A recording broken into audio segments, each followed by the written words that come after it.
Bueno, pues continúa hablándonos Roger Garaudí sobre la poesía anunciadora y nos dice que la poesía udrí árabe, es decir, la poesía de amor puro o algo así, no ve en el amor un impulso erótico del cuerpo, sino una anunciación divina. Esto nos recuerda un poco a esa visión romántica de Víctor Hugo, cuando, por ejemplo, en Los Miserables, cuando se da ese enamoramiento eh, del pretendiente de Cosette y lo expresa como si fuera su enamoramiento es una creación del mismísimo Dios para eh, como, como un camino espiritual que le permite eh, trascender bajas pasiones, es decir, es como una religión. El amor, el enamoramiento incluso se convierte en una religión, no en una blasfemia, ¿no? Como a veces se etiquetaba a los amantes de medievales, ¿no? Que idealizaban a su amada y, y la convertían en objeto de su idolatría y de esa manera pues por eso se etiquetaba de blasfemia a tal tipo de enamoramiento. En este caso es exactamente todo lo contrario. Me enamoro de una mujer, me enamoro de un hombre porque Dios ha creado ese camino para que yo me eleve, para que yo trascienda mis bajas pasiones, para que yo comprenda la pureza, la grandeza, la belleza del amor que solo en la conciencia de unidad y de eternidad puede reconocerse y manifestarse y compartirse. El ser amado es un icono que nos lleva hacia el amor divino con la condición de que por una ascesis constante y mortal escapemos del encantamiento, de la posesión diabólica de la imagen. Hay que amar, permanecer casto y morir de ese amor y de esa renuncia. Nos recuerda también el amor de los caballeros, ¿no? De los como al modo de Lancelot.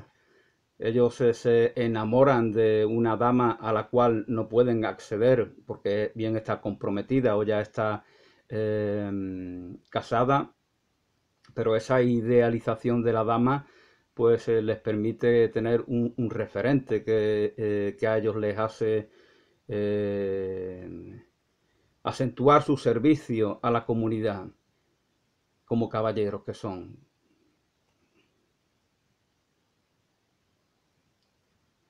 Ese caballero que va a ser parodiado por Cervantes en su Don Quijote de la Mancha.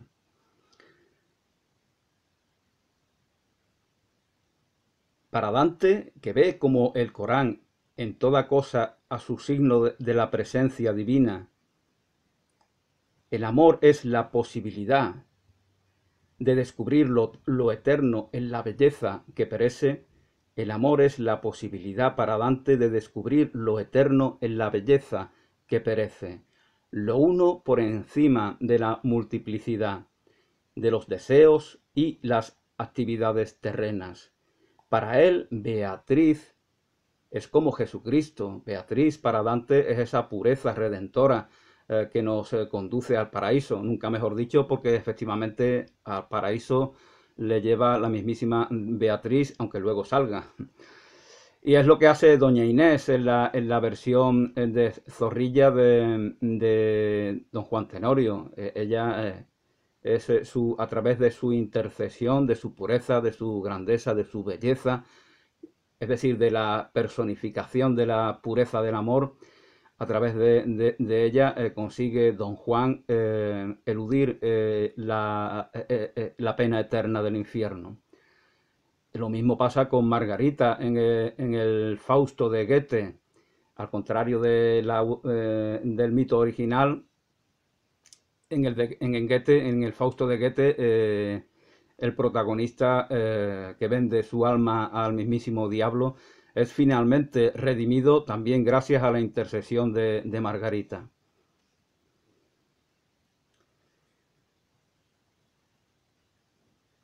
Para él, para Dante, Beatriz es como Jesucristo, la llamada a la necesaria reasunción de sí mismo y al regreso a lo único necesario. Ella es el guía supremo y siempre inaccesible de la ascensión hacia Dios. La influencia de la poesía amorosa de los sufíes a través de los musulmanes de Sicilia y de España y por la mezcla de las cruzadas permitió concebir por encima de la brutalidad feudal, de la cual nos hablaba tanto, por ejemplo, Michelet en los vídeos que hice sobre su obra La Bruja. Por encima de esta brutalidad permitió concebir una nueva forma de relaciones entre el hombre y la mujer. Stendhal, en su Tratado del Amor, el famoso escritor francés, autor de la Duquesa de Parma o algo así, de Rojo y Negro, esas famosísimas novelas, pues en su Tratado del Amor escribe: bajo la tienda negruzca del beduino es donde hay que buscar el modelo y la cuna del auténtico amor. Y repite que los bárbaros respecto a Oriente fuimos nosotros, eso dice Stendhal, nosotros fuimos los bárbaros. Cuando fuimos a violentarlos con nuestras cruzadas, y le debemos lo noble que hay en nuestras costumbres a las cruzadas y a los moros de España. A ellos les debemos, dice el mismísimo Stendhal, uno de los más prestigiosos novelistas franceses, que le debemos a ellos, a los moros y al resultado de las cruzadas que nos permiten conocer mejor el Oriente Próximo, le debemos lo noble que hay en nosotros. El poeta o el caballero se entregan a su dama como un súbdito a su soberano. La belleza y el amor en la poesía islámica, dice Roger Garaudí, tienen el poder profético de conducirnos al conocimiento de la realidad suprema, la de Dios. En el paso del amor de una mujer al amor de Dios, lo que varía no es lo que amamos, sino nosotros mismos.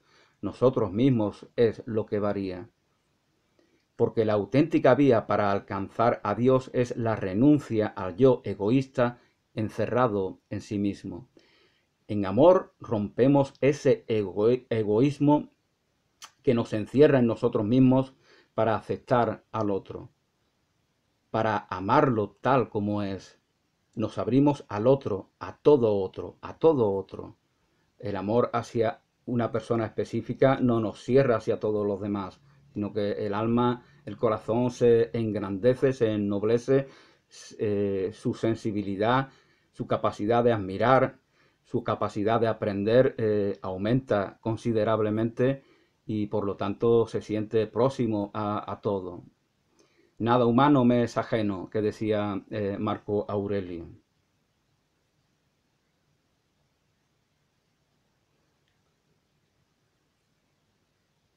Ese abandono de sí mismo es el secreto de la gran poesía oriental. José Ortega y Gasset, otro conocido del canal, sobre él hice algún vídeo sobre la España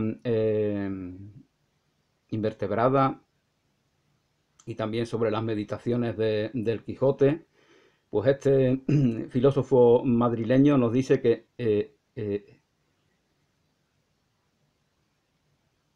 nos dice en el prólogo que escribió a la traducción española del Collar de la Paloma de Ibn Hassán de Córdoba,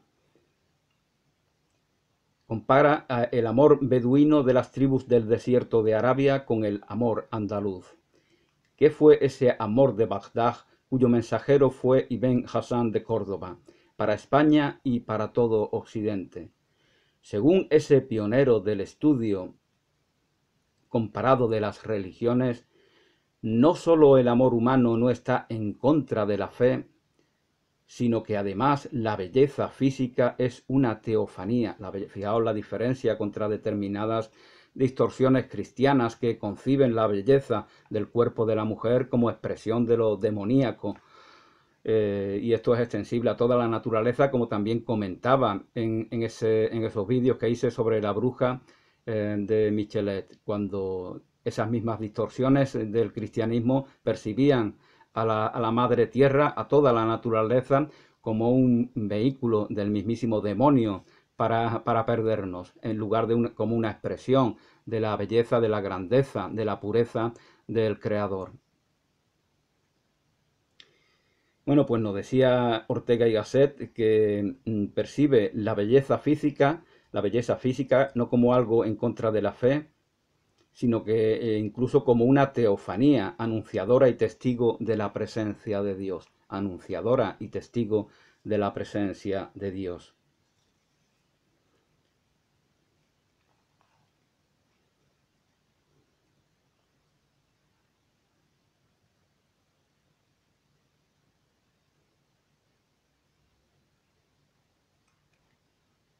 Puede parecer una paradoja para el que se reduzca a los pobres esquemas mecanicistas, desgraciadamente, la mente, ya como he comentado tantas veces, en la perspectiva materialista, que no ve vida en la materia, que no ve expresión de algo trascendente, sino cosas, cosifica la realidad, incluyendo a las personas con las cuales interactúa. Para esta mente todo se reduce y no sale de ahí porque su versión de la vida es una adaptación de la armonía que está negando y por lo tanto reconstruye tal armonía pero en su mundo pequeño y ahí se siente feliz, ahí se relaja y es feliz y mira en torno suya a los dormidos, a los borregos y su dialéctica gira siempre a eso, gira siempre en torno a personas que se equivocan, necesita estar juzgando permanentemente para seguir manteniéndose en ese mundo pequeño, en esa falsa armonía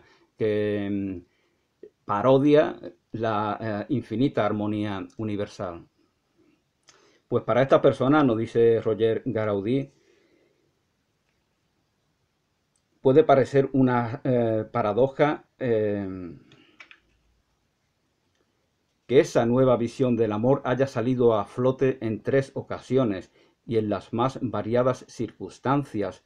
Primero, esta versión del amor ha salido a flote en las tribus más pobres de beduinos de Arabia. Segundo, en el mayor apogeo del lujo y del poderío del imperio abasí de Bagdad. Y tercero, con Ibn Hassan, este cordobés, en el periodo de crisis en que saltaba hecho añicos el brillante califato omeya de Córdoba, antes de hechizar durante siglos a la cultura occidental, donde ese amor, el más elevado y refinado que haya concebido la cultura humana, iba a resultar la más honda interpretación del Islam al cristianismo y a la civilización universal, pues suele suceder que en momentos de decadencia hay figuras esplendorosas. El mismo Oswald Spengler lo señalaba cuando se refería al siglo XIX. Es el siglo de Dostoyevsky, de Víctor Hugo, de Tolstoy, del mismo Beethoven, desde Beethoven hasta Tchaikovsky, infinidad de figuras importantes, ¿no?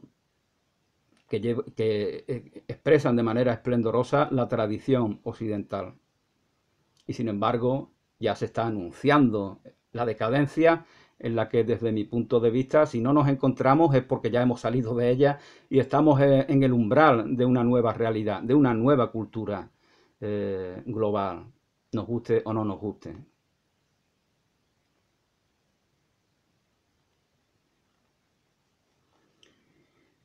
Pues nos va a hablar ya de la poesía más reciente del mundo árabe. El grupo Diván, nacido en Egipto en 1921, marcado por influencias inglesas, rechaza el estilo y las tesis de la poesía árabe tradicional. Contagiados del virus occidental del nacionalismo, los pioneros del movimiento ligan la comunidad no ya a la fe, sino a la tierra. Egipcios antes que musulmanes afirman sin querer el sueño del ocupante. Es una crítica a la que está haciendo Roger Garaudí. El invasor ha contagiado de sus males al invadido. Dislocar a la comunidad musulmana de naciones bajo el modelo creado en Europa, ya hay esa obsesión de segregacionista en gran parte de los musulmanes, porque la han aprendido del supremacismo occidental, que los ve a ellos como inferiores. Entonces ellos intentan emular este tipo de perspectivas.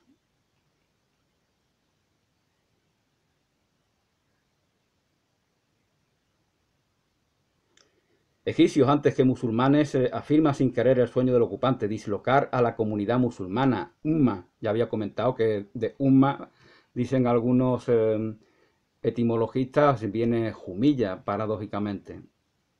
Umma es la comunidad musulmana.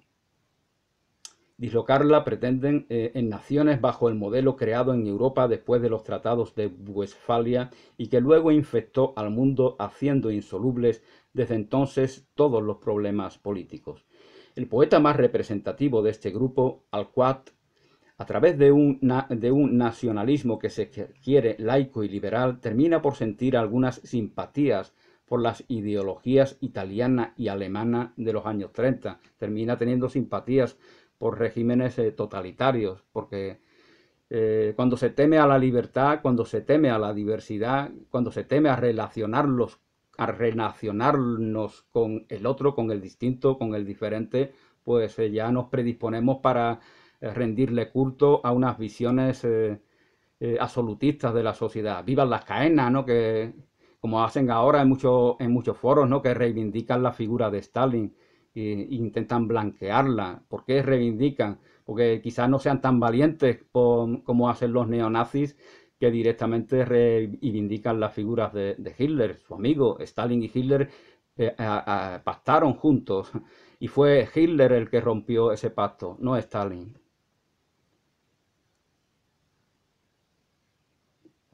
Eso forma parte de ese revisionismo y de ese negacionismo que parece ser que muchos necesitan. Eso es el viva las caenas de ahora. La libertad es peligrosa porque vienen moros, porque viene feminista, porque viene LGTBI, es peligrosa y por lo tanto hay que imponer un régimen opresivo que nos que permita liberarnos de tales invasores. Hay que uniformarse, por eso los ejércitos nazis y soviéticos, pues lo castrense es fundamental, la uniformidad, eliminar al individuo. Vivan las caenas, muera el individuo.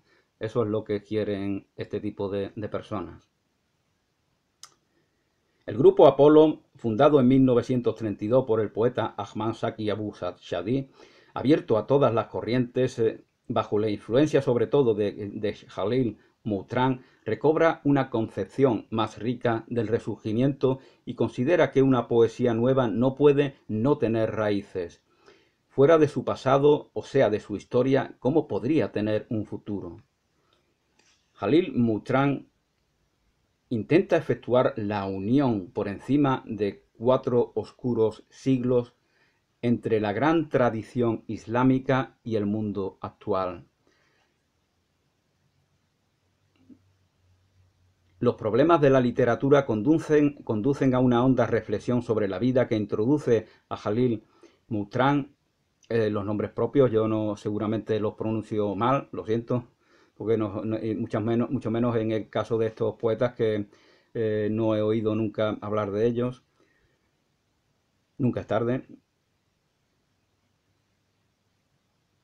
El grupo Apolo, del cual forma parte este poeta, manifiesta un gran espíritu de apertura respecto a la poesía occidental, primero por la poesía inglesa de Thomas S. Eliot, particularmente por su libro Tierra desolada, del año 21. Que les revela una gran poesía y un mundo en vías de desintegración. Dice Eliot: un montón de imágenes rotas que golpea el sol.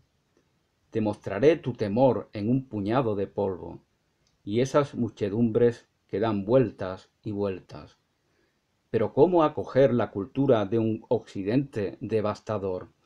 ¿Es acaso posible, es cierto que uno puede distinguir su modo de expansión de la cultura que lo subtiende? ¿Existen dos occidentes, uno imperialista al que no hay más remedio que combatir, y otro humanista al que estamos tentados de amar, pero cuya cultura puede ser la justificación o coartada de sus estragos económicos y políticos? Eso se pregunta Roger Garaudí. Incluso con algunos de los occidentales como Helios o los surrealistas denuncian, incluso con algunos de estos occidentales, denuncian estos poetas árabes la decadencia de esa civilización. ¿Qué contacto puede haber para estos poetas de un Oriente en busca de una nueva vida? ¿Dónde está la esperanza? ¿En ese contacto con la desesperación y la sublevación? ¿O bien está en la resurrección de una tradición amada, aunque enterrada? Escribe Jalil Mutran lo siguiente: ¿qué andáis buscando en vuestro errar, oh pájaros indecisos? Ellos le respondieron: somos la esperanza y la juventud. Teníamos aquí a una amante que vivió y padeció. Fue la rosa de nuestro paraíso, reinó con justicia, y el paraíso era su reino. Apenas la vimos descender de su trono, desapareció.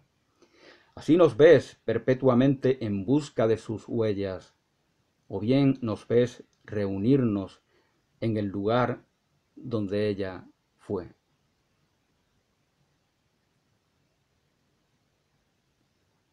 Y Said aquí, el libanés, nos dice que el destino era el dueño del hombre. El destino era dueño del hombre. Luego el hombre desafió al destino, escudriñando en lo sensible con el arte y la ciencia. Ello ocurrió en Sidón. Luego un hombre camina aún por el camino de descifrar la verdad de las cosas. El hombre que ha descubierto una luz y una fuente seguirá la trayectoria de ese sol desde Levante hasta el poniente. Ese hombre sigue el camino que va de Sidón a Jerusalén, donde se volvió la página. Se alza una voz que convierte al amor en luz para los hombres. Entonces las relaciones entre los hombres tiemblan hasta sus fundamentos y se ven obligados a sacar unas nuevas reglas de vida, distintas de las que prescribían invadir al vecino, distintas de aquellas que nos prescribían invadir al vecino y quedarse con su tierra de espacio vital. Ese hombre fue Jesús, hijo de la tierra de Oriente. Eso ocurrió en Jerusalén. El hombre ya no deberá detenerse en su carrera hacia lo desconocido. Tal es su destino. El hombre tiene que avanzar como las olas que no se preocupan de la orilla. A medida que vaya descubriendo nuevas zonas de la vida, el hombre se planteará nuevas cuestiones. El pensamiento se hizo acto. Ello sucedió en Antioquía.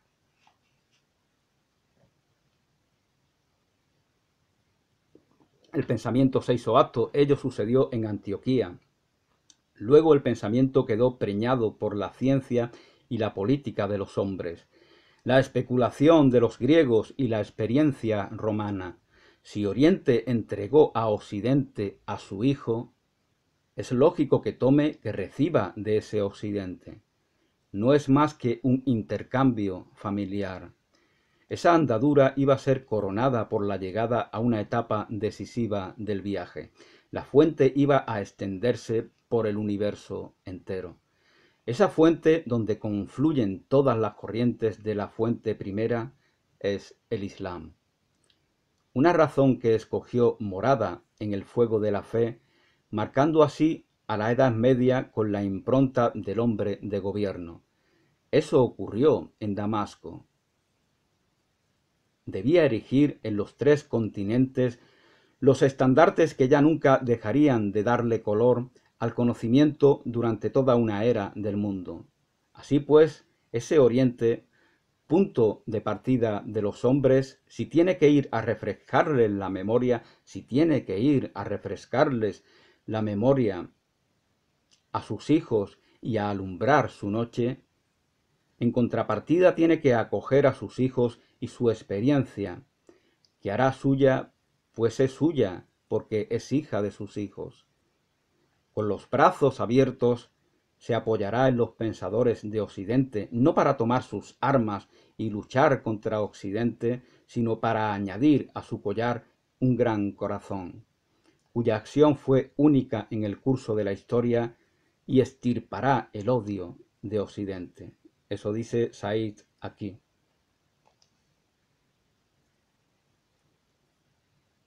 Hemos citado, dice Roger Garaudy, este texto muy extensamente porque por primera vez desde Ibn Arabi se reanudaba el gran diálogo entre civilizaciones, el que hace consciente a los hombres de su historia común contra las pretensiones provinciales de los nacionalismos,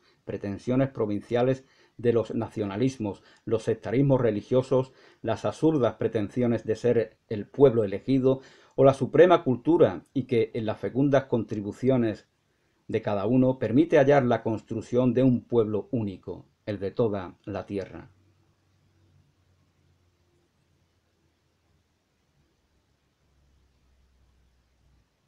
También nos habla Garaudy de Badr Shaker al-Shayab del grupo Tamuz,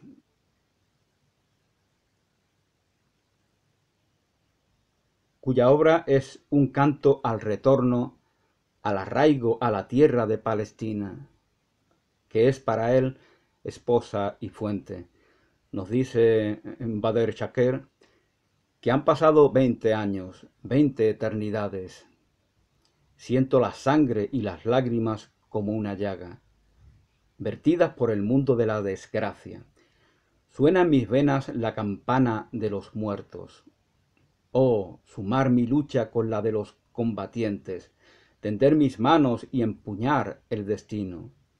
Mi amor, ahogarme en lo hondo de mi sangre, llevar el fardo del hombre y resucitar la vida, pues mi muerte es una victoria.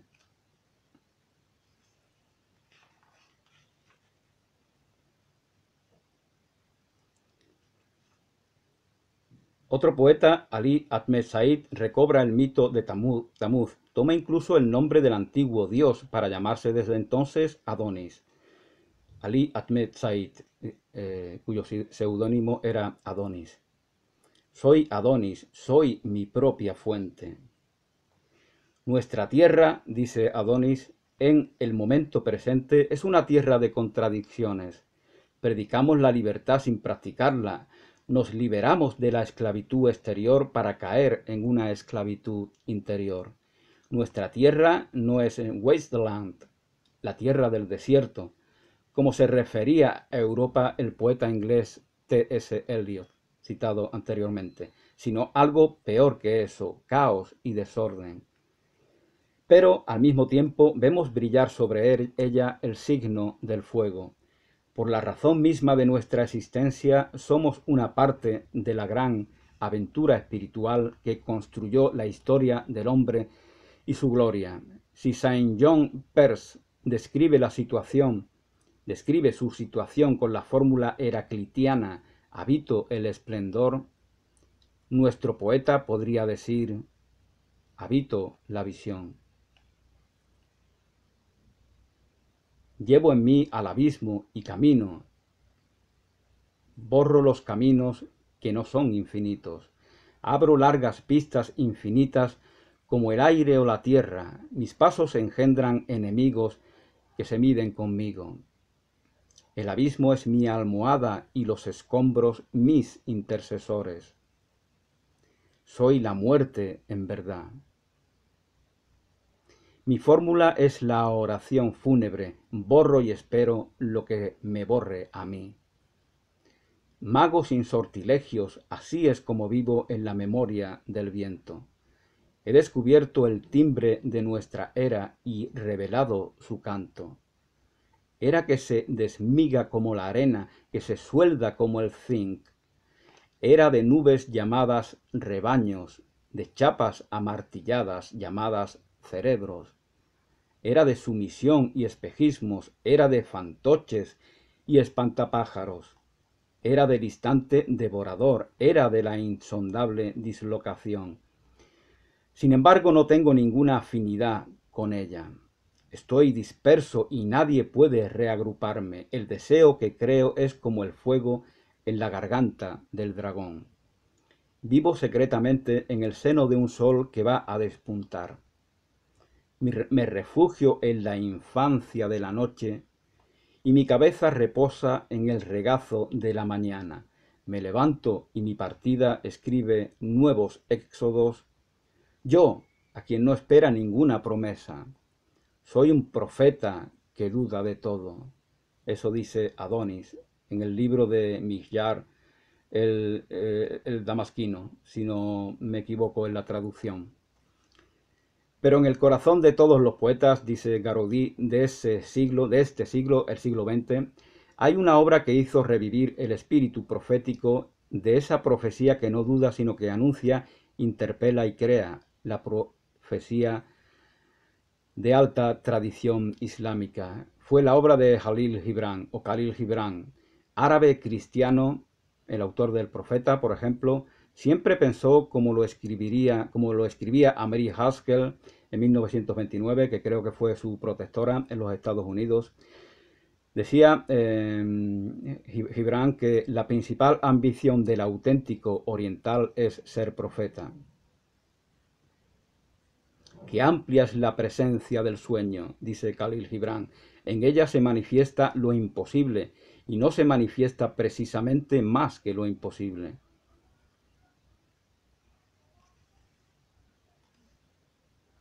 En el inmenso océano de su locura vivió la unidad del hombre con Dios. Al igual que Ibn Arabi, hacía de su vida un sueño y del sueño un sueño en el sueño. Gibran, en su exilio americano, vive otro exilio, un exilio en el exilio. Hombre tallo y Dios flor, ambos crecen al unísono ante la faz del sol. En su himno a la tierra nos escribe Khalil Gibran: he descubierto el secreto de tu sueño en los prados, tu serenidad en los valles, tu voluntad en las rocas y tu silencio misterioso y profundo en las cavernas. Eres la lengua de la eternidad y sus labios. Eres la lengua de la eternidad y sus labios. Eres la cuerda del laúd de los siglos y sus dedos. Eres la idea de la vida y su símbolo. Desde el Líbano de Khalil Gibran al Pakistán de Mohammed Iqbal, sopla el mismo aliento poético, con la misma orden para el hombre de ser vicario de Dios en la tierra, de ser vicario de Dios en la tierra. Tú creaste la noche, yo construí la lámpara. Tú creaste la arcilla, yo construí la copa. Tú creaste el bosque, la montaña, el desierto. Yo construí el paseo, el jardín, el huerto.